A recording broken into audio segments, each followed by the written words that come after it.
With that by way of background, and for those of you who may not have had a chance to find out a little bit more about Kathy, she is the Executive Vice President, Leadership Development at Healthy Companies. And her work is grounded in the belief that capturing the hearts and minds of everyone in the organization is what creates great workplaces and outcomes.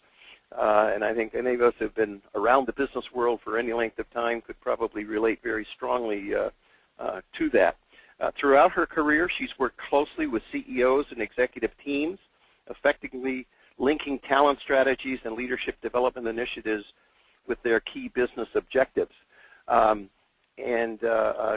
subject matter today is obviously one that's important to all of us who are in leadership types of positions or aspire to those things, and we couldn't have a better kind of expert and resource to kind of walk us through this conversation than Kathy Ross. Welcome, Kathy, and I'm happy to.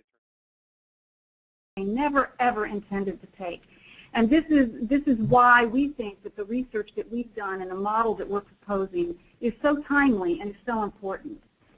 But first of all, we certainly see that the results that I just shared with you, these headlines that confront us day after day, have resulted in a huge trust gap. There's just a huge disconnect between the average citizen today and their ability to feel confident in leaders in, again, all sectors in our society. That most leadership development today focuses on competencies. It focuses on the branches and the petals of the tree. And it teaches people mechanical skills and capabilities.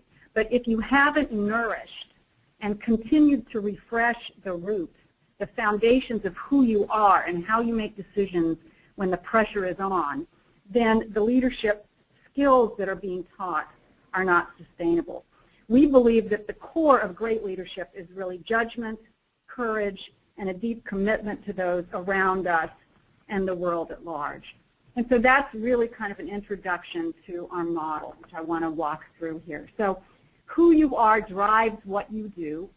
And again, we have spent years of research identifying 6 dimensions of health and 18 really roots of great leadership. So let's just... The first question comes in, Kathy, from Douglas, and he says, I like the model. Good leadership is the balance between individual goals and organizational goals. It seems that some of the recent headlines resulted from protecting the reputation of the organization even when conflicted with legal or moral compasses. Your thoughts? Well, yes. I mean, I definitely think that is true. A lot of the headlines that I showed you were a combination of an individual who used poor judgment, took a shortcut, compromised, and then to add insult to injury, then the organization tried to do damage control by denying it or covering it up. In either case, it just does not serve us well. The other thing that I would add to our model is